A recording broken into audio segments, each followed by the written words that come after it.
안녕하세요. 미주복음방송 청취자 여러분, 또 시청자 여러분. 저는 미주 장로회 신학대학교에서 교회사를 가르치는 송인서 교수라고 합니다. 빌드업 2023년 기독교를 세계 종교로 이끈 사람들, 오늘이 마지막 강의가 되겠고요. 총 4부작으로 기획된 이 강의의 종결판이다라고 보시면 좋겠습니다. 오늘 강의의 부제목은 혼종, 경계를 넘어서다. 우리가 하이브리드라는 그런 말로 표현하는 이쪽 진영에서도 활동할 수 있고 저쪽 진영에서도 활동할 수 있고 또 가운데 진영에서도 활동했던 그런 분들에 대해서 함께 나누는 시간 갖도록 하고요. 지난 시간에 저희가 오순절 운동에 대해서 조금 살펴봤는데 오늘 강의에서는 대표적인 오순절 운동가 한 분을 소개시켜 드리고 그 다음에 혼종, 경계를 넘어서자 이 주제에 대해서 나누도록 하겠습니다. 제가 첫 번째, 두 번째, 세 번째 강의를 드릴 때 전 강의에 대해서 좀 요약을 해드렸어요. 오늘은 마지막 강의이기 때문에 제 강의를 쭉 진행한 다음에 마지막에 전체 내용들을 한번 요약해드리는 그런 방식으로 설명을 드리도록 하겠습니다. 이 강의가 지금 네 번째 강의고요. 만약에 전 강의들을 못 들으신 분들은 미주 복음방송 또 유튜브 방송을 통해서 다시 보실 수 있으시니까요. 꼭 참고해 주시면 좋겠습니다. 제가 강의를 통해서 계속 강조드린 거, 그리고 제가 사용하고 있는 이 책 다시 한번 기억해 주시면 좋겠습니다. 20세기 세계 기독교라는 책이고요. 지난 100년간 세계 기독교를 만든 21분의 증인들, 우리 이재근 교수님께서 쓰신 책입니다. 제가 너무너무 유용하게 지금 참고도서를 사용하고 있고요. 제가 강의한 많은 내용들이 이 책에서 나왔다라는 것도 기억해 주시고요. 여러분들께서 시간이 되시거나 관심이 있으시면 꼭 이 책을 구입하셔서 또 나중에 함께 읽어주시면 좋겠다 싶습니다. 20세기 세계 기독교가 세계 보편 종교가 된 것이 20세기, 조금 구체적으로 1940년대, 50년대였다라고 강조를 드렸고요. 중요한 두 단어, 제가 많이 반복을 해드렸기 때문에 이제 익숙하시리라 생각이 듭니다. 지구화라는 거, 이 종교라는 것도 전 세계에 퍼지게 되고 지구촌 곳곳에서 이 기독교라는 종교를 받아들이는 어떤 그런 현상, 이 지구화될 때, 종교가 지구화될 때 일어나는 것이 토착화, 기독교라는 복음, 진리가 각각의 지역에 심겨질 때 그 지역에 영향을 받아서 나름 특색 있는 그런 기독교의 모습들을 갖추게 됐다. 이 토착화 단어도 여러분께서 꼭 기억해 보시면 좋겠습니다. 지난 시간에 제가 오순절 운동에 대해서 설명을 드렸고 그 중에서도 판디타 라마바이라는 인도 여성 지도자에 대해서 말씀을 드렸어요. 이 판디타 라마바이를 통해서 인도 묵티 부흥 운동이라는 것이 발생을 했고요. 이 당시에 호주도 그렇고 미국도 그렇고 잠시 후에 보여드릴 한국에서도 동시다발적으로 이렇게 성령 운동이 일어난 것이 사실입니다. 1905년 6월 29일에 일어났던 이 묵티 부흥 운동에 대한 그 기사 자료를 제가 한번 읽어드리도록 할게요. 그곳에 있던 부인들과 소녀들이 모두 흐느끼며 죄를 자백하고 성령을 덧입기 위해 기도하기 시작했다. 공부하고 있던 소녀들, 직업반에 들어가서 실습하고 있던 소녀들, 일하고 있던 소녀들이 모두 죄를 깨닫고 쓰러지는 역사가 일어났다. 이렇게 되자 학교 수업이 모두 중단되고 묵티에 있던 사람들이 다 하나님을 구하기 시작했다. 묵티 부흥 중 가장 분명했던 것은 기도의 영이 놀랍게 역사했다는 점이다. 이런 때는 사람들이 보통 죄를 자백하는데 죄를 자백하며 슬피 우는 목소리가 어찌나 애처로운지 듣는 사람의 마음이 아플 정도였다. 정말로 사도행전 2장에 묘사되어 있는 어떤 성령이 집단적으로 임하시는, 많은 대중들에게 임하는 그런 사건이 1900년도 초반대에 전 세계적으로 동시다발적으로 일어났고요. 그 중에 하나가 미국에 있었던 아주사 거리운동, 인도에 있었던 묵티 부흥운동이고요. 그리고 한국에서도 비슷한 시기에 평양 대부흥운동이 일어납니다. 그 시기의 장면을 또 기록한 글을 제가 한번 다시 읽어드릴게요. 길선주 장로의 설교가 있은 뒤 집으로 돌아갈 사람은 돌아가라고 했다. 그러나 근 600~700명이 기도하기 위해 남아 있었다. 우리와 몇몇 선교사들은 길선주 장로, 그 다음에 주기철 씨 이 두 사람을 위해서 특별 기도를 했다. 그들은 그들의 생활에서 회개할 것이 있었기 때문이다. 그런데 갑자기 길선주 장로가 일어나서 자신은 형제들을 질시했을 뿐만 아니라 특히 블레어 선교사, 방위량 선교사를 속으로 극도로 미워했음을 회개한다고 하면서 보기에도 비참할 정도로 땅바닥에 굴렀다. 한 교인이 또 일어나 자신의 죄를 자복하기 시작하였는데 그는 음란과 증오, 특히 자기 아내를 사랑하지 못한 죄뿐만 아니라 일일이 다 기억할 수 없는 온갖 죄를 자복하였다. 그는 기도하면서 스스로 억제할 수 없을 정도로 울었고 온 회중도 따라 울었다. 우리는 그 순간 살아계신 하나님 앞에 있음을 분명하게 느꼈다.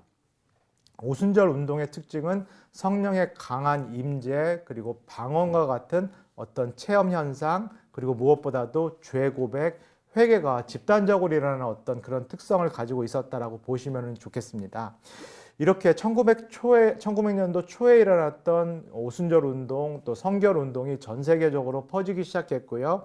이거 조금 더 조직화되고 체계화되고 또 신학화된 그런 어떤 현상이 일어났는데 그 작업을 했던 대표적인 인물이 오늘 소개해드릴 피터 와그너라는 그런 인물입니다. 피터 와그너라는 인물은 플러신학교, 지금 미국 파사데나에 있는 플러신학교에서 사역했던 그런 교수이기도 하고요. 저도 플러신학교에서 겸임고수로 일을 하고 있기 때문에 저에게도 좀 친숙한 그런 인물이기도 합니다. 제3의 물결의 운동 주창자 또는 여러분들이 들어보셨을 신사도 운동을 일으켰던 대표적인 선구자가 이 피터 와그너라고 할 수 있겠는데요. 말씀드린 것처럼 이 오순절 운동 또는 성결 운동은 이 피터 와그너 이전에 이미 활발하게 진행됐던 그런 상황입니다. 찰스 파럼이라든가 윌리엄 시모 같은 그런 인사들이 1904년에 이미 아주사 거리에서 오순절 운동을 일으켰고요. 여러분께서 들어보셨지 모르겠어요. 복음교회 설립자인 에이미 샘플 맥퍼슨 또 길 위의 교회를 담임했던 잭 헤이퍼드라는 인물도 이 성령운동을 이끌었던 대표적인 미국 인사입니다. 갈보리 채플을 담임했던 척 스미스, 그리고 여러분 분명히 들어보셨을 것 같아요. 기독교 방송 네트워크를 이끌었던 팻 로버튼 목사도 크게 봤을 때는 미국의 오순절 또 은사주의 운동 지도자에 포함된다 할 수 있겠고요. 그 다음에 캐서린 쿨만이라는 여성 사역자, 그 다음에 여러분께서 안녕하세요 성령님이라고 이렇게 번역된 책 기억하실지 모르겠어요. 그 책의 저자인 베니인 목사도 대표적인 신유 부흥사로 활동을 했고요. 성결 운동계 부흥사로는 긍정적인 마인드 또 적극적인 사고방식을 함께 강조했던 오럴 로버츠 목사가 있는데요. 이런 대표적인 인물이 이미 미국에서 오순절, 은사주의 또는 성결 운동을 상당히 진취적으로 이끌고 있었던 그런 상황입니다. 이런 상황에서 피터 와그너가 나중에 신학적으로 좀 주도적인 그런 역할을 하는데요. 피터 와그너는 1930년에 뉴욕에서 출생을 했고 뉴저지에 있는 러커스 대학에서 공부를 했습니다. 그리고 나서 1947년에 세워진 플러 신학교에 와서 1955년부터 목회학 석사 과정을 공부를 했고요. 그리고 보수 기독 회중교회, 즉 CCCC라는 그 교단에서 목사 안수를 받게 됩니다. 그 다음에 볼리비아 선교사로 잠시 활동을 하게 되고 또 선교의 부책임자로 또 사역을 하게 되는데요. 그 이후에 1962년에 프린스턴 신학교에서 신학 석사를 하게 되고요. 1968년에는 플러 신학교에서 선교학 석사를 하게 되고 흥미롭게도 1977년에는 서던 캘리포니아 대학에서 사회윤리학 박사를 또 이수를 하게 됩니다.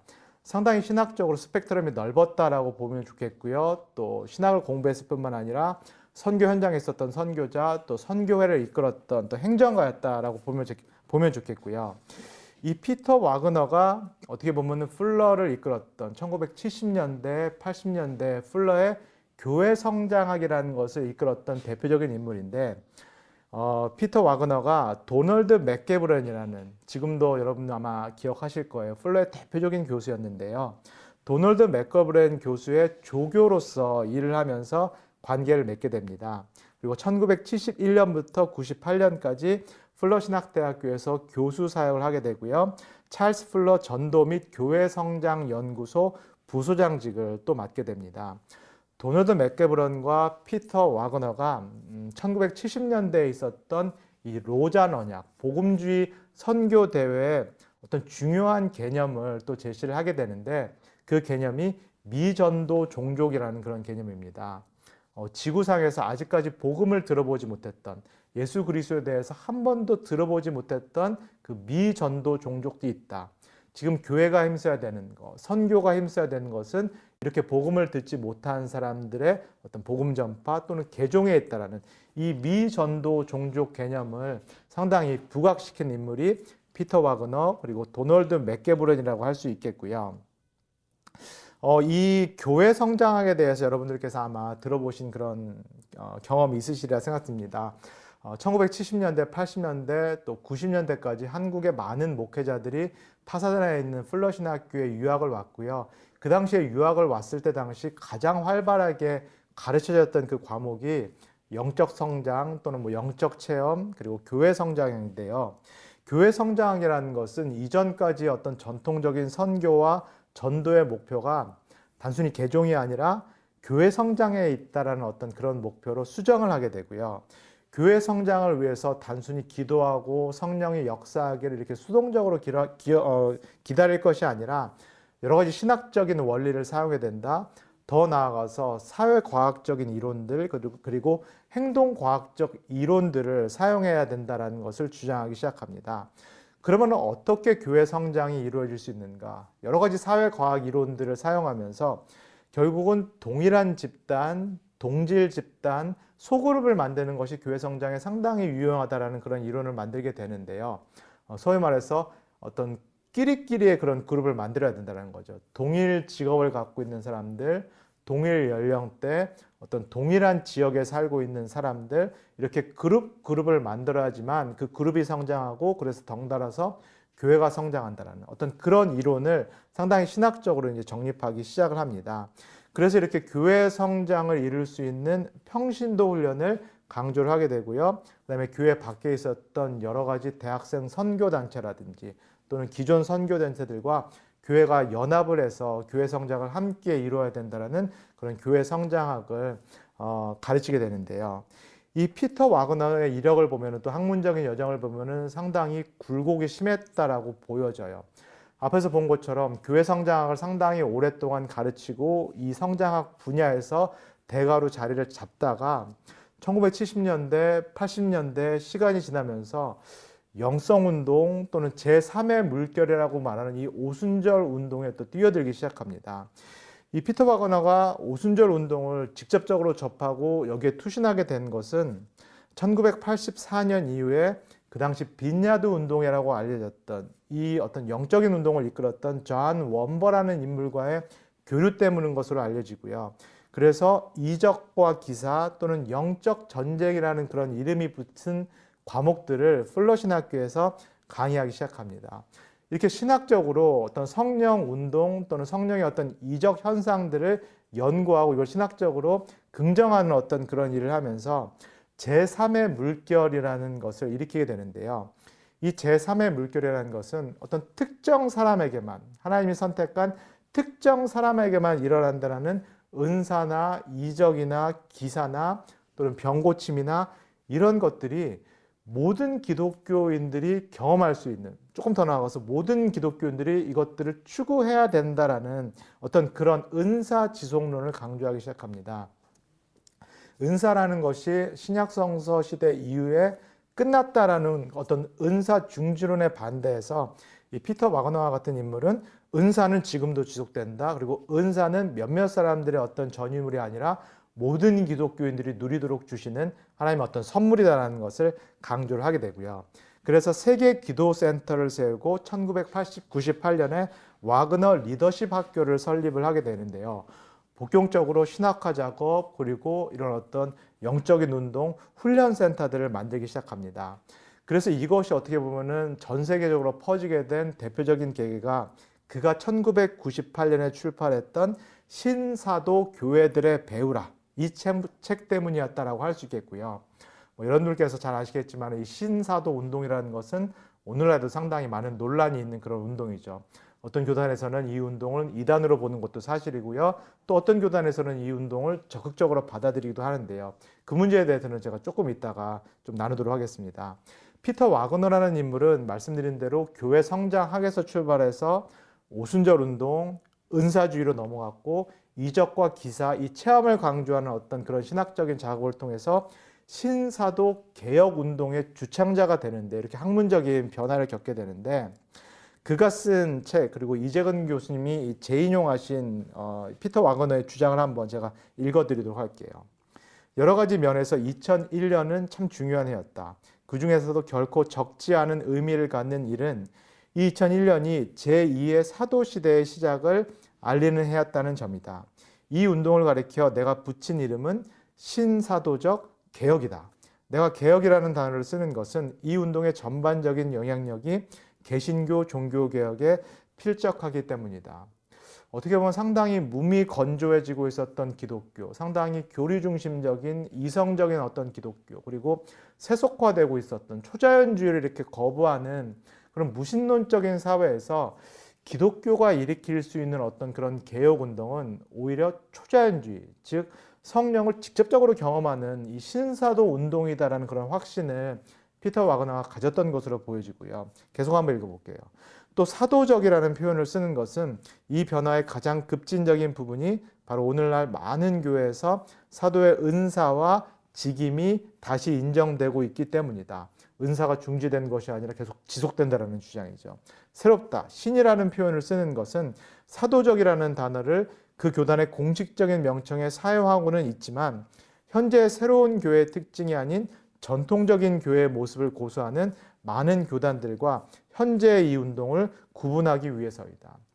오순절 운동 또는 오순절 계열 교회들도 우리가 사도 운동을 하고 있다라는 표현들을 이전까지 많이 썼는데 피터 와그너는 이 신사도 운동은 조금 다른 성격이 있다는 거죠. 아까 설명드렸듯이 은사의 보편성인데요. 은사를 경험하는 것이 단순히 중생 때 어떤 체험되는 그런 차원이 아니고 특별한 어떤 소명을 받은 사람들에게만 주어지는 것이 아니라 이것이 일반 성도들에게 보편적으로 주어지는 어떤 그런 권리, 그런 어떤 선물이다라는 것을 강조한 측면에 있어서 신사도 운동이다 이렇게 명명을 했고요. 그러면서 사도의 자격에 대해서 이제 새롭게 시작되는 이 사도 운동을 할 수 있는 사도의 자격에 대해서 설명을 하는데요. 좋은 인격, 겸손함, 지도력, 그리고 사도적인 권위, 고결함, 지혜, 그 다음에 기도의 능력. 그러면 사도는 또 신사도는 구체적으로 어떤 일을 하는가? 계시를 받고 비전을 제시하고 어떤 운동을 일으키고 영적으로 묶인 사람들을 풀어주고 교회를 세워나가고 다음 세대를 연결하고 준비시키는 그런 일들. 이런 사도들 중에서도 더 특별한 사도들이 있는데 이런 사람들에게는 어떤 은사들이 주어지는가? 예수님을 직접 보는 어떤 은사, 더 큰 표적과 이사를 행할 수 있는 것, 교회를 개척하고 교회를 가르치고 훈육할 수 있는 능력, 교차 문화적인, 교류 문화적인 사역을 할 수 있는 그런 어떤 자질, 그 다음에 영적인 전쟁에서 사탄에게 빼앗긴 지역을 하나님 나라로 돌이킬 수 있는 어떤 그런 능력이 이런 특별한 사도들에게 주어졌다라는 그런 주장을 하게 됩니다. 여러분께서 이제 들으시면서도 조금 의아한 부분이 있으실 테고요. 이게 맞는 얘기인가 그렇게 생각하시는 분들도 계시리라 싶어요. 오순절 운동, 그 다음에 제3의 물결, 신사도 운동은 오늘날도 상당히 많은 신학적인 논쟁 가운데 있는 그런 운동이다라고 보시면 좋을 것 같아요. 많은 장로 계열에 속한 그런 교단들, 또 보수적인 어떤 교단에서는 은사라는 것, 병고침이라든가 이적이라든가 방언과 같은 그런 은사는 신약 성서 시대에만 존재했다. 예수 그리스도의 복음을 전할 이 사도들, 그 사도 시대에만 존재했고 지금은 멈췄다. 그래서 은사 중지론을 이렇게 가르치는 그런 교단들도 상당히 많은 것도 사실이고요. 그러나 오순절 계열, 특별히 이 피터 와그너와 같은 제3의 물결 신사도 운동은 은사는 지금까지도 지속된다. 하나님께서 은사들을 통해서 당신의 일을 계속해서 하고 계시다라는 그런 주장을 펼치게 됩니다. 더 문제가 되는 것은 이 신사도 운동에서 강조하는 이 직접적인 계시, 우리가 소위 말하는 직통 계시라는 문제인데요. 이 사도들 또는 보편적인 그리스도인들이 이제는 하나님의 음성을 직접 듣거나 하나님을 직접 보거나 이런 일들이 가능하다. 하나님께서 이런 일을 하심으로써 지금 마지막 날에 복음을 전파하기 시작했다. 이런 주장을 하게 되는 거죠. 또 장로교단 또는 보수교단에서는 성서라는 이미 특별한 계시 또는 이렇게 닫힌 계시가 있는데 성령 운동을 통해서 계시가 앞으로도 열려 있다. 또는 이 계시가 성서라는 특별 계시와 충돌을 일으킬 수 있다라는 점에서 상당히 우려를 표하고 있다는 것도 여러분께서 한번 기억해 보시면 좋겠습니다. 오순절 은사주의 운동 계열 기독교에 대해서는 여러분들의 입장에 따라서 찬반 또는 호불호가 있으리라 생각이 드는데요. 그럼에도 불구하고 20세기 세계 기독교를 저희가 지형도를 그릴 때 오순절 기독교를 빼놓고는 이야기가 힘듭니다. 2010년 통계를 보면은 최소 6억 명가량이 큰 의미에서 오순절 또는 은사주의 운동 계열 기독교에 속해 있다라고 알려져 있고요. 이는 전체 기독교 인구의 약 4분의 1가량이다라고 볼 수 있겠어요. 2022년에 어떤 한 통계 자료에 따르면은 약 1억 1,400만 명의 기독교인, 즉 전체 기독교 인구의 약 44%가 직간접적으로 오순절 은사주의 운동 계열에 속해 있다라는 그런 주장을 하게 되는데요. 여러분들 한번 생각해 보시면 좋을 것 같아요. 교단적으로는 여러분들도 뭐 장로교, 감리교, 성결교 여러 어떤 교단에 속해 계실 텐데요. 그러나 이런 교단들에 계시면서도 어떤 은사를 경험하시거나 체험하시거나 또 활용하시는 그런 기독교인들도 많이 계시리라 생각이 들어요. 이렇게 전체적으로 봤을 때 약 전체 기독교의 40% 이상이 은사 운동에 관련되어 있다는 그런 주장을 할 수 있겠고요. 은사라든가 특별히 초자연주의에 대한 강조가 이 세속화되던 이 시대 또는 무신론적인 사회에서 다시금 대안으로 부상하고 있는 것이 사실입니다. 그리고 라틴 아메리카라든가 아프리카라든가 아시아와 같은 소위 말하는 제3세라고 불리는 제3세계라고 불리는 비서구권 국가에서 이 은사주의 운동, 오순절 운동 교회들이 급성장을 하고 있는 것도 20세기의 가장 중요한 현상 중에 하나다라고 할 수 있겠고요. 피터 와그너가 주장한 것처럼 정말로 제2의 종교개혁과도 같은 기존의 어떤 기독교 또는 교회의 틀을 완전히 탈피해서 일어나는 그런 운동의 성격을 띠고 있는 것이 사실이고요. 더 나아가서 이제 이런 형태의 기독교의 모습이 세계 기독교의 주류가 되지 않을까, 좀 제3의 형태의 기독교의 모습이 되지 않을까라고 그렇게 전망하는 학자들도 상당히 많다라고 여러분께서 보시면 좋겠습니다. 오순절 운동에 대한 설명을 저희가 마치고 그리고 이번 강의의 주제인 혼종, 즉 경계를 넘어서다 그 인물들에 대해서 제가 소개를 드리도록 하겠습니다. 어떤 교단에 속해 있기도 하고 어떤 신학적인 노선을 갖고 있지만은 그것이 고착화되거나 상당히 견고한 것이 아니라 다른 진영 또는 다른 스펙트럼을 갖고 있는 어떤 그런 사람들과 자유롭게 교류할 수 있었던 그런 능력을 갖고 있었다. 어떻게 보면 20세기 또는 21세기에 가장 필요한 어떤 그런 사람들이다라고 할 수 있겠는데요. 그런 대표적인 인물들에 대해서 설명을 드리도록 하겠습니다. 그 중에서 뭐 신학을 공부하시는 분들은 아마 다 아실 거예요. 칼 바르트라는 독일의 대표적인 신학자가 있습니다.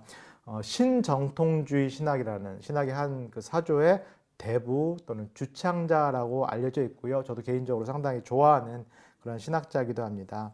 말씀드린 대로 혼종 이 영역에 속한 그런 신학자들이라든가 설교자, 목회자들은 어떨 때는 상당히 유연하다라는 그런 칭찬을 듣기도 하지만 어떨 때는 당신의 색깔이 무엇이냐, 당신은 너무 회색지대에 그냥 머물고 있는 것이 아닌가 그런 비판을 받는 것도 사실인데요. 칼 바르트도 자신에 대한 어떤 그런 시선을 잘 인식하고 있었는데 그의 한번 기술을 제가 이재근 교수님의 책에서 재인용을 한번 해드릴게요. 칼 바르트의 말입니다. 내가 수많은 사람들의 생각 속에서 공상 속에서 편리한 대로 서둘러 받아들여져 때로는 무수히 베껴지는 물론 또 그만큼 쉽게 버려지는 그런 인물로 여겨지고 있는 것. 대개는 어떤 사람이 어느 때 황급히 그려내는 그림들이 대부분 백발인 형태로만 존재한다는 그런 인상을 받는다면 내가 속는 것인가? 여러 어떤 경계를 넘나들 수 있는 그런 능력이 있었고 여러 사람들과 대화를 할 수 있는 그런 어떤 능력이 있는 그런 인물들이기 때문에 각 진영에서 바르트 같은 인물이 우리 편이다 또는 반대로 우리와는 반대편에 서 있다 조금 이렇게 자유자재로 이용을 하는 그런 측면이 있는 그런 인물들이기도 하고요. 바르트를 이해하기 위해서는 저희가 지금 한 대로 이 바르트가 활동했던 역사적인 또 신학적인 토양을 이해하는 것이 상당히 중요합니다. 그리고 바르트가 신학 공부를 배웠던 그 스승들의 사상을 어느 정도 인식하는 것이 중요한데요. 바르트가 직간접으로 영향을 받았던 가장 대표적인 스승이 슐라이어마입니다. 슐라이어마의 책을 바르트가 스승을 통해서 배우고 읽게 되는데요. 슐라이어마가 활동했던 당시는 19세기입니다. 유럽에서는 세속화가 상당히 오래 진행되고 있는 상황이고요. 또 문화적으로는 낭만주의라는 거, 이 복고, 회귀를 또 강조했던 이 낭만주의라는 사조가 진행됐던 그런 사조인데요. 점점 유럽이라는 것이 세속화 또는 탈기독교화 되면서 기존 종교, 특별히 초월을 강조했던 기존 종교에 대한 사람들의 불신이 상당히 강해집니다. 그래서 계몽된 이 유럽 현대인들이 종교를 일종의 구시대의 유물로 이제 버리기 시작하는 어떤 그런 상황에서 슐라이어마허라는 그런 신학자가 등장을 했는데요. 이 슐라이어마허가 던졌던 질문은 종교, 좀 좁은 의미에서 기독교의 영역은 무엇인가? 기독교의 본질은 무엇인가라는 그런 질문을 던지게 됩니다. 그가 1799년에 펼쳤던 종교론의 책에서, 종교론이라는 책에서 슐라이어마허는 종교라는 것은 원칙상 지성이나 이론이 아니라 감정에 속한다라는 그런 주장을 하는데요. 슐라이어가 말하는 이 감정이라는 것은 단순한 어떤 우리가 이모션이라고 말하는 그 감정이 아니라 독일어로 게필이라고 말하는 그 감정인데요. 구체적으로 신에 대한, 절대자에 대한, 하나님에 대한 어떤 절대적인 의존성, 의존적인 감정이 종교 또는 기독교의 핵심이다라고 이야기를 합니다. 이것은 아무리 현대인이 계몽됐다라고 해도 부인할 수 없는 어떤 원초적인 의존성, 원초적인 감정이다라고 얘기하고요. 이런 어떤 의존성에 기반을 해서 하나님을 경험하고 하나님을 인식하고 또 신학을 할 수 있다는 그런 주장을 하게 됩니다. 이런 신학적인 경향성을 가리켜서 아래로부터의 신학 또는 인간으로부터의 신학이다라고 얘기하는데요. 우리의 경험으로부터 하나님을 알아나가는 그런 어떤 방식이죠. 이 슐라이마와 더불어서 나중에 설명드릴 소위 말하는 자유주의 기독교 사상을 선포한 대표적인 인물이 바우어입니다. 튜빙엔 학파라는 독일 학파를 나중에 만든 인물이고요. 성서학자이기도 한데요. 바우어가 이제 성서를 읽으면서 특별히 이제 복음서, 공관복음서라는 이 책들 가운데서도 여러 가지 어떤 다른 신학들, 견해들, 사상들, 해석들이 있다는 것을 발견을 하게 됩니다. 좀 유대교적인 색채가 많이 남아있는 그런 공관 복음서들도 있고요. 그게 대표적인 게 마태복음이 되겠죠. 바울 같은 경우는 그러나 유대인이었지만은 헬라적인 요소들을 그의 서신들에 많이 쓴 그런 흔적들을 바우어가 보게 됩니다. 그러면서 내린 결론은 성서라는 책도 다른 인간의 문헌들과 마찬가지로 비평을 해야 되는구나, 그런 주장을 하게 되고요. 그래서 바오가 적극적으로 성서 고등 비평이라는 것 또는 역사 비평 방법론을 신학에 적용하기 시작을 합니다. 성서를 단순히 하나님의 말씀, 하늘에서 뚝 떨어진 어떤 그런 책으로 읽기보다는 인간의 옷을 입고 있는 하나님의 말씀으로 이해해야 된다. 인간적인 요소는 분석을 해야 된다는 그런 주장을 하게 되는데, 이게 나중에 이제 자유주의 신학의 상당히 중요한 모토가 됩니다. 그리고 나중에 자유주의 신학을 어떻게 보면 꽃피웠던 대표적인 인물 중에 하나가 아돌프 하르낙이라는 인물인데요. 저처럼 이제 교회사를 가르치는 교리사가 또는 교회사가인데, 이 하르낙 경우에는 교회의 역사를 신학적으로 분석을 하면서 교회의 역사에는 본질이 있고 그 다음에 껍데기가 있다는 그런 주장을 하게 됩니다. 그러면 본질은 무엇인가? 기독교의 본질은 하르낙에 따르면은 예수의 윤리적인 가르침이다라는 주장을 합니다. 하나님께서 전 인류의 아버지가 되시고 모든 인류는 사실상 가족, 형제이며 예수께서는 하나님 사랑, 이웃 사랑이라는 이 윤리적인 계명을 주신 일종의 도덕적인 교사와 같다, 선생님과 같다라는 주장을 이 하르낙이 하게 되고요. 이 예수가 가르친 내용이 그러나 시간이 지남에 따라서 예수의 어떤 인격이라든가 또는 신성에 대한 가르침, 예수에 대한 가르침으로 바뀌었다라고 주장하고요. 하르낙 경우에는 이런 어떤 변천 과정이 어떤 진리에 대한, 복음에 대한 왜곡 또는 복음의 이 그리스화, 헬레니즘화다라는 그런 주장을 하게 됩니다. 이게 어떻게 보면 자유주의 신학의 핵심적인 사상 중에 하나죠. 예수 그리스도의 어떤 신성이나 인성, 삼위일체로 이쪽보다는 예수의 어떤 윤리적인 가르침, 도덕 교사로서의 어떤 예수의 그 강조점을 강조하는 자유주의 신학의 이제 특징이다라고 보시면 좋겠고요. 이런 흐름에 또 일조한 인물이 알브레이트 리첼이라는 대표적인 자유주의 신학자인데요. 리첼은 마찬가지로 종교는 이성적인 지식도 아니고, 그리고 슐라이어마허에 반대해서 어떤 주관적인 감정도 아닌 실천적인 삶, 다시 말해서 종교는 윤리와 다를 바 없다라는 주장을 리첼이 하게 됩니다. 그러면 예수께서 가르치신 그 윤리가 뭐냐, 삶의 자세가 뭐냐, 성서 고등비평을 통해서 예수의 가르침을 분석하고 결국은 하나님 나라 백성으로서의 그 윤리, 삶, 즉 사랑에 기초한 공동체를 이루는 것이 기독교의 핵심이다라는 얘기를 하게 됩니다. 이 리치를 통해서 결국은 우리가 소셜 가스펠이라고 부르는 사회 복음이라는 것이 발전되는데요. 복음이라는 건 단순히 어떤 개인의 영혼 구원이 아니라 세상을 변혁시키는 어떤 그런 측면이 있다는 사회 복음이 이 리치를 통해서 윤리학적으로 발전이 되게 됩니다. 자유주의 기독교에 대해서는 여러분들께서 대부분 상당히 부정적으로 아마 인식을 하고 계실 거예요.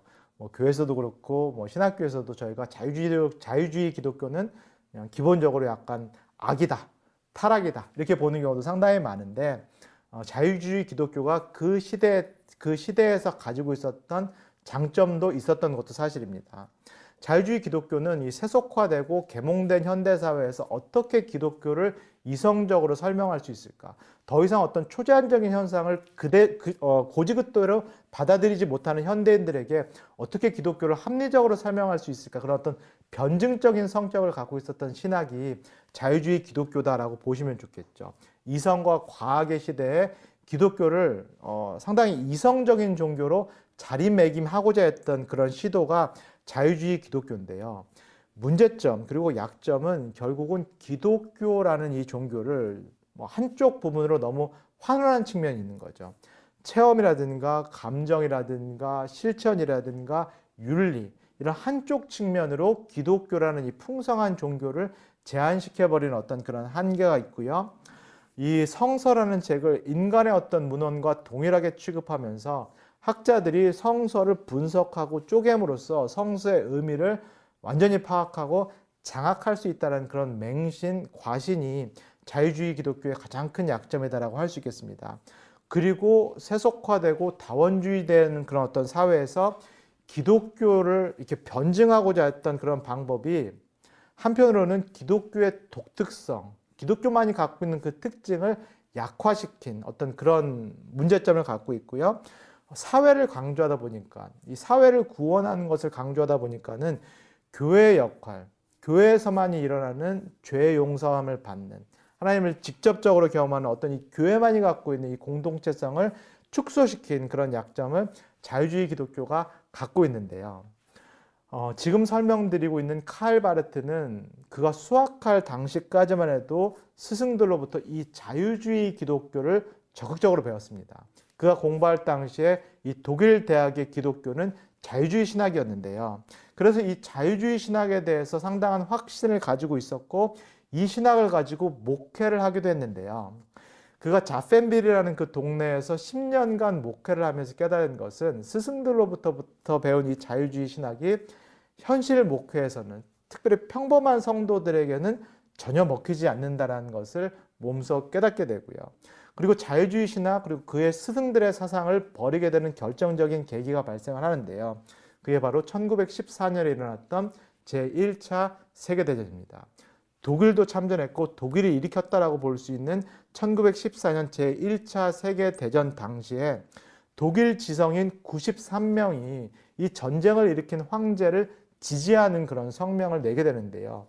이 성명서에 참여한 93명 중에 자신들의 신학적인 스승들, 이 자유주의 신학자들이 대거 포함되어 있는 것을 카일 바르트가 보게 됩니다. 그래서 그때 느꼈던 감정을 이렇게 기술했는데 이재근 교수님의 책에서 제가 재인용해 드릴게요. 바르트가 이렇게 말했습니다. 나는 독일에 있는 나의 모든 스승들, 그 위대한 신학자들의 가르침에 의심을 품게 되었다.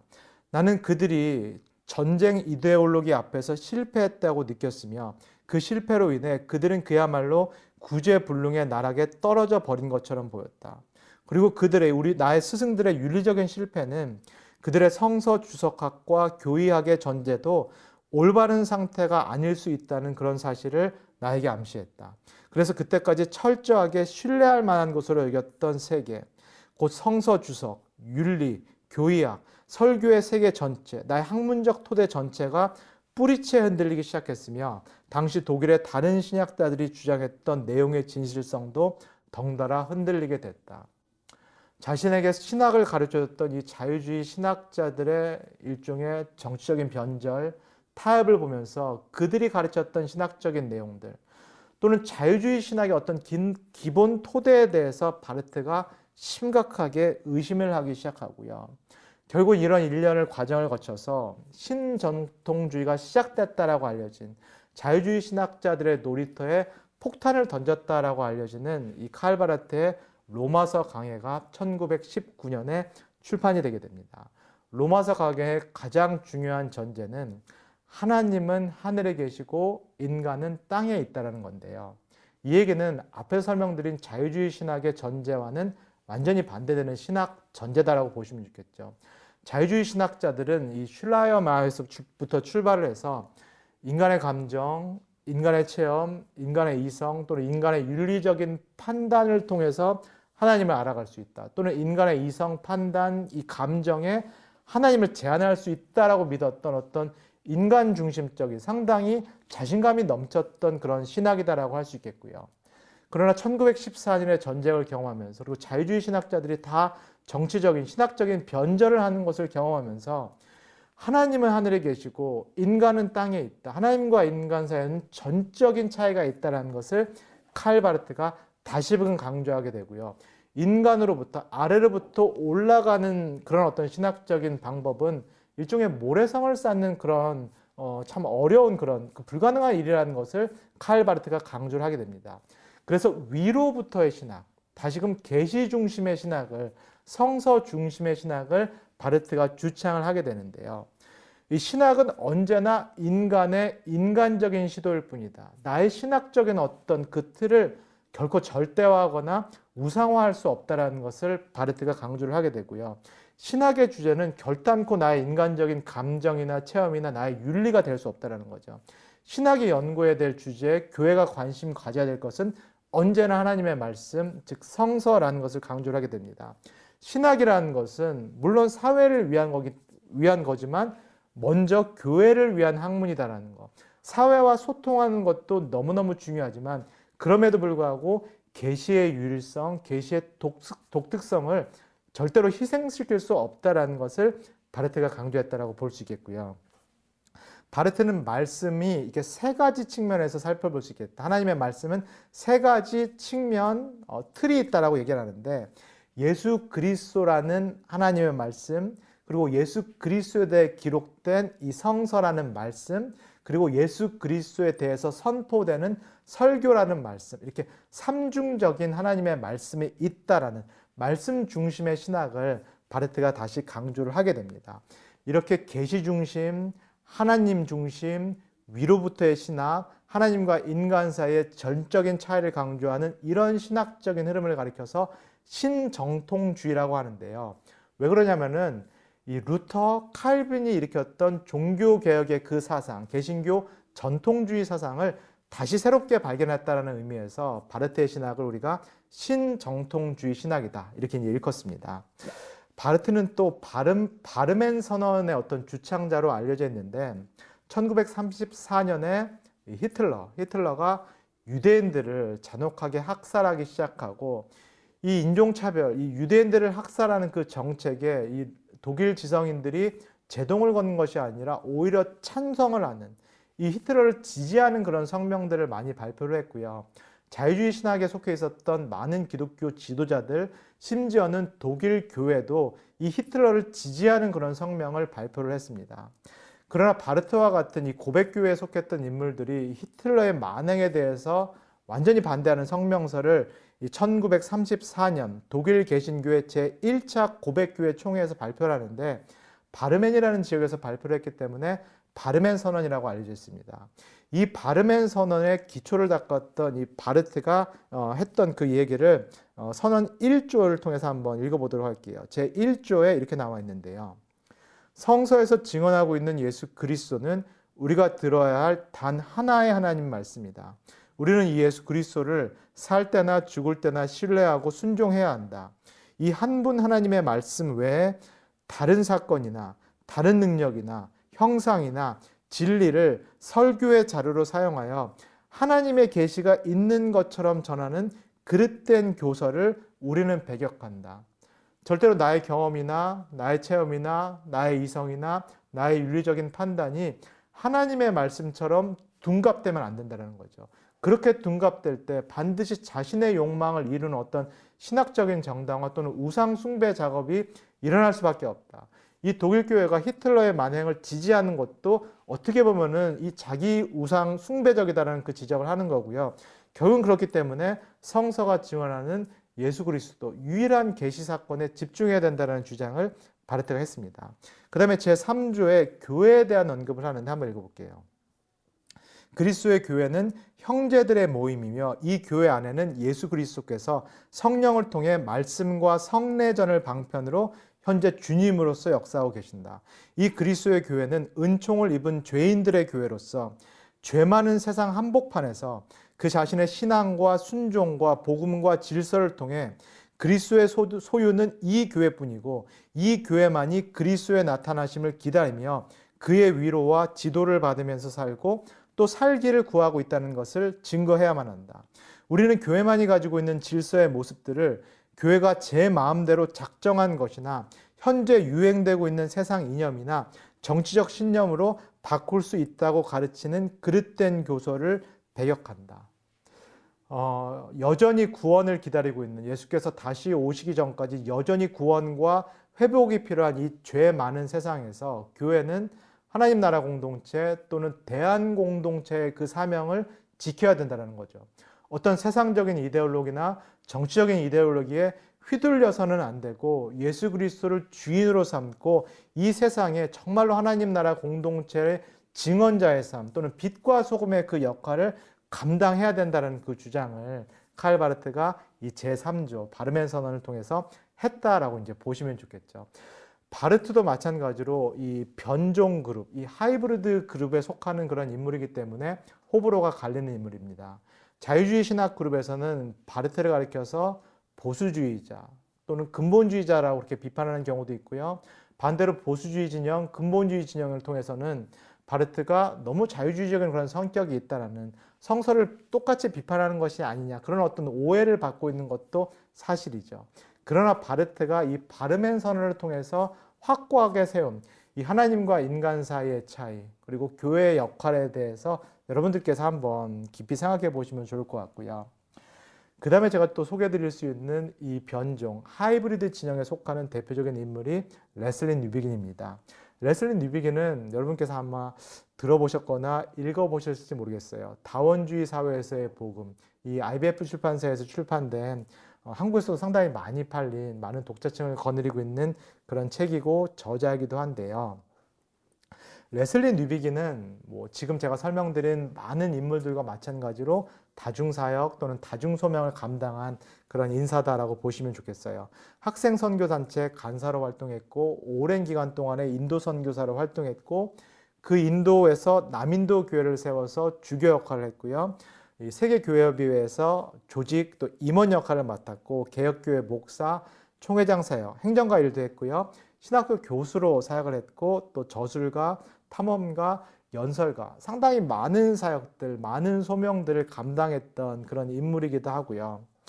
다중사역, 다중소명을 감당했다는 것은 여러 지역, 여러 공간, 여러 문화권에서 활동할 수 있었던 어떤 그런 능력, 유연성이 있었다라고 보여지는데 그 능력은 상당히 어렸을 때부터 환경적으로 만들어진 것으로 보여집니다.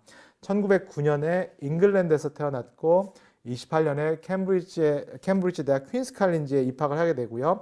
여기서 SCM이라는 학생 기독 운동에 참여를 하게 되고 나중에 이제 간사 사역을 하게 되고요. 1933년에 웨스트민스터 칼리지에서 신학을 공부하게 되고요. 개혁주의 장로교단 소속 그 신학교고요. 1936년에 스코틀랜드 국교회 에든버러 노회에서 목사 안수를 받게 되고 그 이후에 인도 선교사로 파견을 하게 됩니다. 영국 안에서도 상당히 다양한 지역, 다양한 학교에서 다양한 그 영향력, 사상을 공부했던 인물이고 나중에 이제 인도 사역을 하게 되는데요.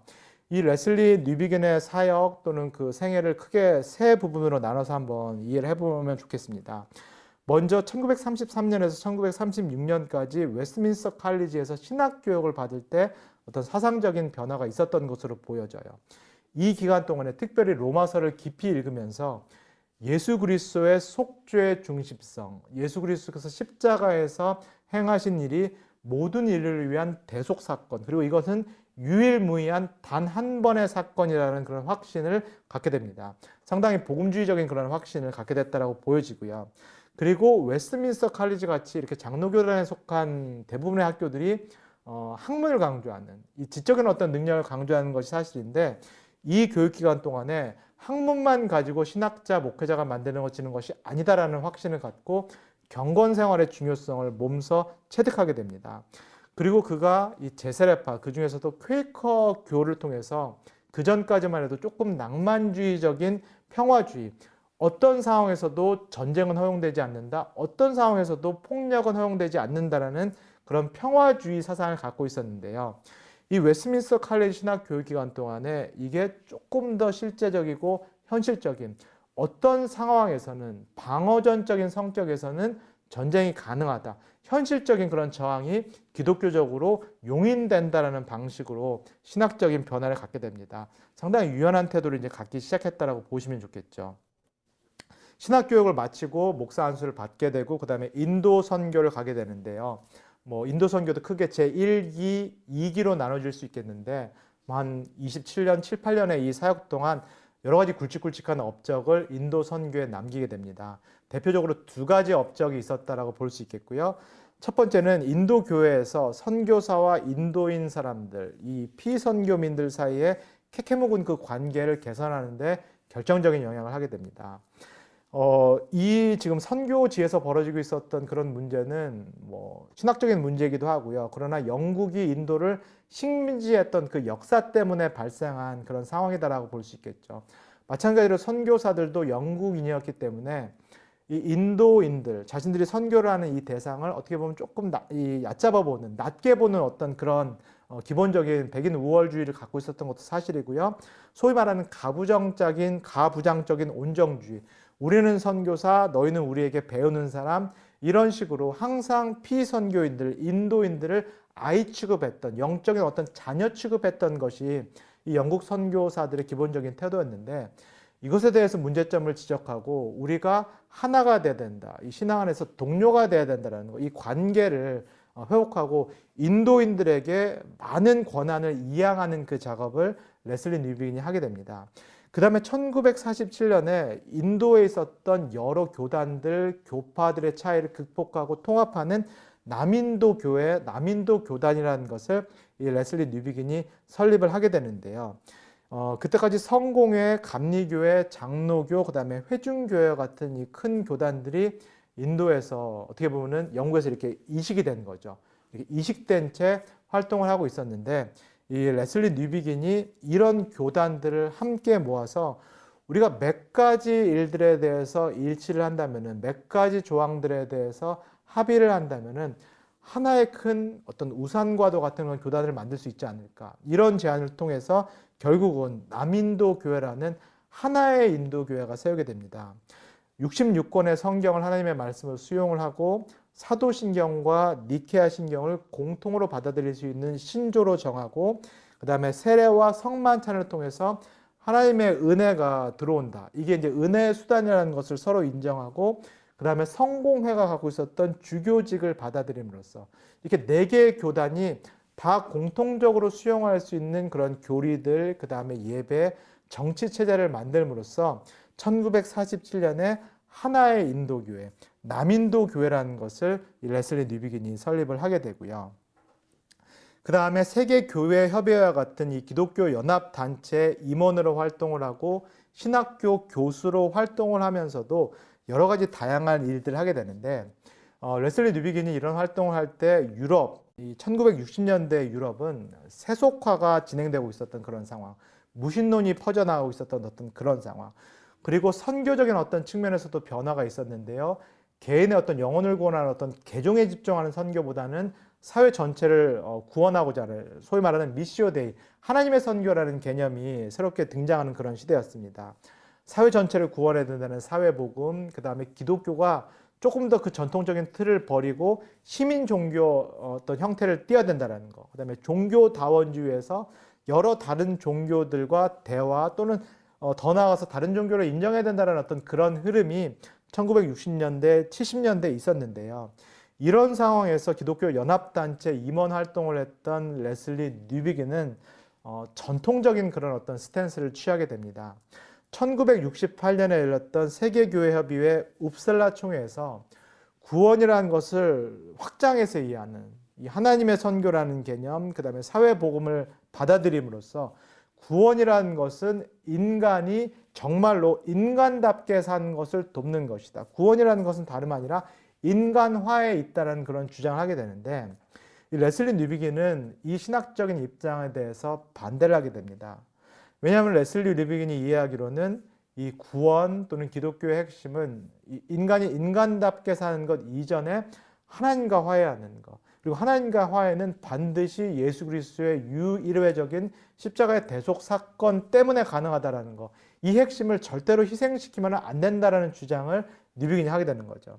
하나님과의 화해를 희생시키면서까지 인간화를 강조하는 것, 사회복음을 강조하는 여러 세속주의 선교 신학이 결국은 기독교 교회를 궁극적으로는 약화시킬 수 있다는 그런 주장을 뉴비긴이 이제 하게 됩니다. 그리고 나서 결국은 1974년 이후에 영국으로 다시 돌아오게 되는데, 말씀드린 것처럼 돌아온 영국은 그 전까지의 영국과는 판이하게 달라져 있는 그런 상황입니다. 세속화, 무신론, 혼합주의, 그 다음에 상대주의가 득세하는 어떤 그런 상황이었고요. 인도에서 정말 기독교를 모르는 사람들을 대상으로 복음을 전했던 이 뉴비긴이 고국으로 들어와서 오히려 자신의 동포들이 기독교를 이제 모르는 역상황을 맞이하게 되는데요. 이런 상황에서 복음과 우리 문화라는 그런 프로젝트를 뉴비긴이 시작을 하게 됩니다. 자신의 고향인, 그러나 이제는 자신과는 많이 차이가 생긴 이 서구 사회에 대한 문화적이고 신학적이고 교회적이고 인식론적인 분석 작업을 하게 되는데요. 이런 분석 작업을 통해서 출판된 책이 서구 기독교의 위기, 헬라인에게는 미련한 것이요, 그리고 가장 중요한 것이 다원주의 사회에서의 복음이라는 책이 이 프로젝트의 연구 결과물로 출판이 되기 시작합니다.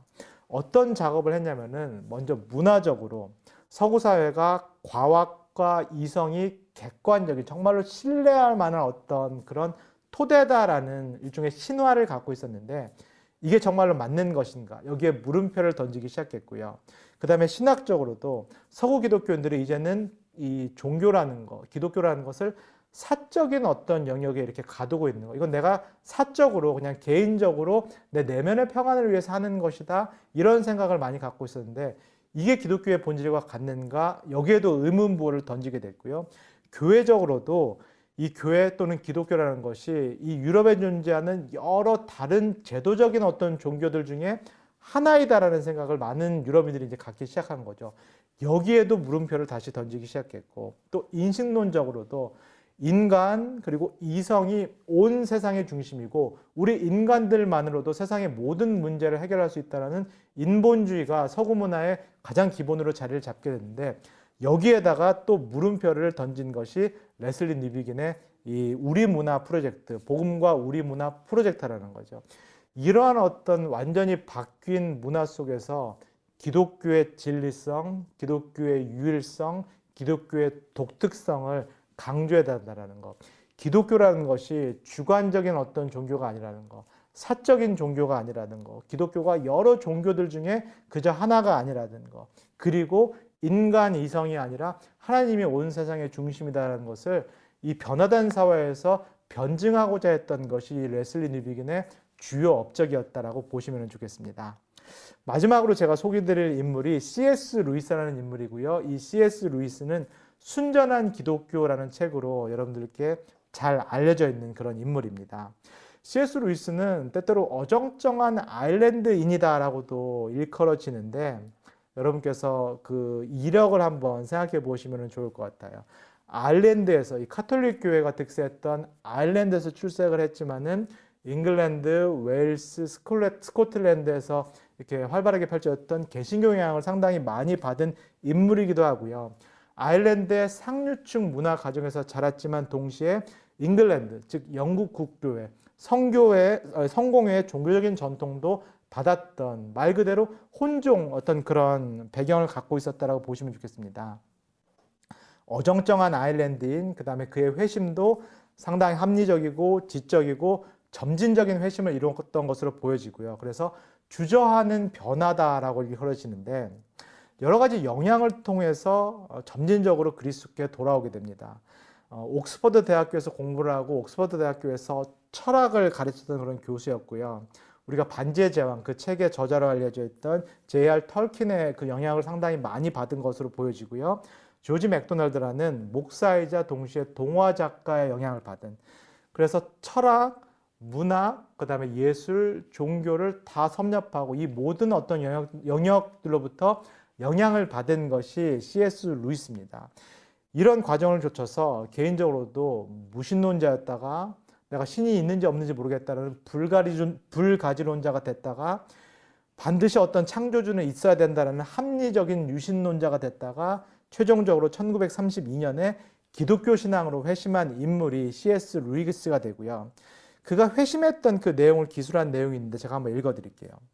모들린의 방에 혼자 있을 때 일만 잠시 놓으면 그토록 피하고 싶어 했던 그분이, 즉 주님이시죠. 꾸준히 한치의 양보도 없이 다가오시는 것을 밤마다 느껴야 했던 내 처지를 상상해 보기 바란다. 내가 너무나도 두려워했던 그 일이 마침내 일어나고야 말았다. 회심이죠. 1929년 여름학기에 나는 드디어 항복했고 하나님이 하나님이라는 사실을 인정했으며 무릎을 꿇고 기도했다. 아마 그날 밤의 회심은 온 영국을 통틀어 가장 맥빠진 회심이자 내키지 않는 회심이었을 것이다. 지금은 너무나도 찬란하고 선명해 보이는 그 일이 그 당시 내 눈에는 그렇게 비치지 않았다. 하나님은 얼마나 겸손하신지 이런 조건의 회심자까지 받아주신다. 상당히 지적이고 그 다음에 이런 확신을 가지기까지 오랜 시간이 걸렸고 어정쩡한 회심을 경험한 것으로 보여지는데요. 그럼에도 불구하고 상당히 여러 다른 학문들 또는 문화들과 교류할 수 있는 그런 능력을 갖춰 나가면서 루이스가 기독교를 받아들였다라고 볼 수 있겠습니다. 개인의 어떤 이런 회심 과정 이후에 1941년 8월 6일부터 영국의 이제 공영방송이죠. BBC에서 기독교 교리를 일반 사람들에게 평이하게 설명하는 그런 방송을 시작을 하게 되는데요. 이 방송이 나중에 원고로 모아지게 되고 또 책으로 출판됐는데 그리스도의 행동이라는 책, 인격을 넘어서라는 책, 그리고 이 원고가 나중에 순전한 기독교라는 그런 책으로 출판이 되게 됩니다. 루이스가 말하는 순전한 기독교라는 것이 무엇이냐? 그의 책에서 이렇게 인용을 할 수 있겠는데요.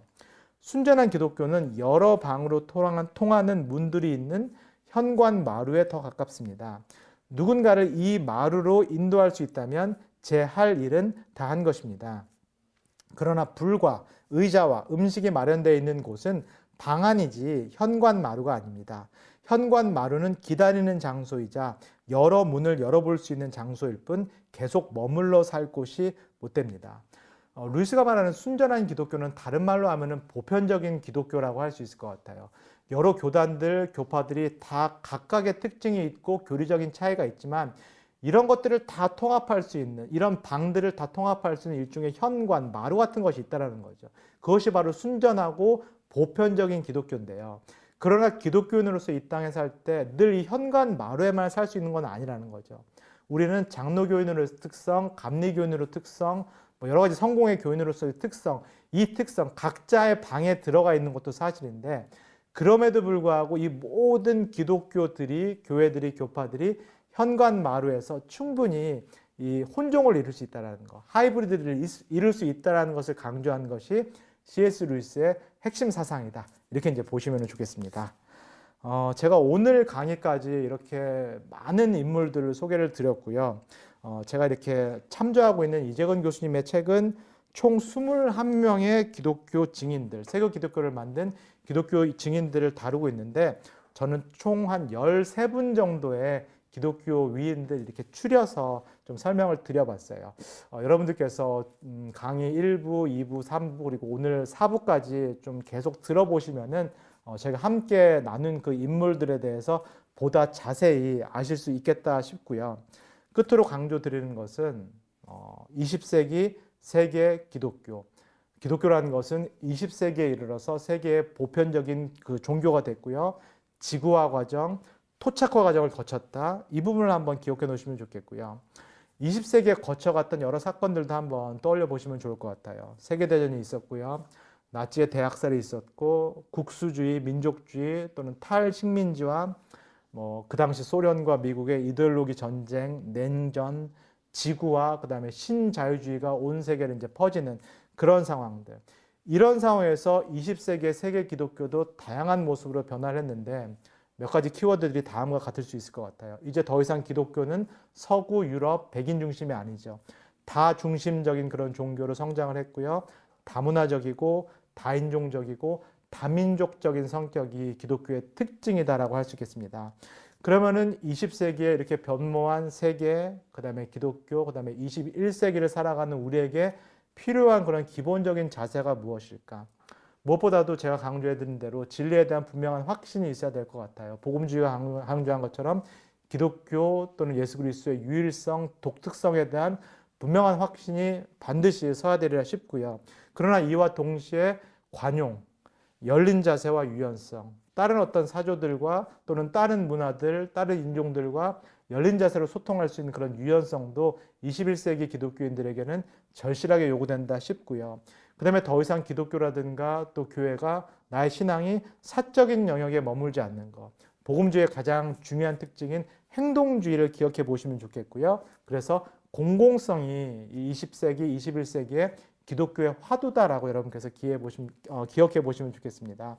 기독교는 20세기도 그랬고요. 21세기도 그랬고요. 세상과의 긴밀한 관계를 맺어 나갈 텐데요. 그러기 위해서는 우리 기독교인이 이해하는 그런 자세, 세상과도 소통할 수 있는 자세, 세상과 공감할 수 있는 자세, 그리고 더 나아가서는 이 진리에 대한 확실성을 가지고 세상에 도전할 수 있는 그런 자세가 우리에게 필요하다라고 싶습니다.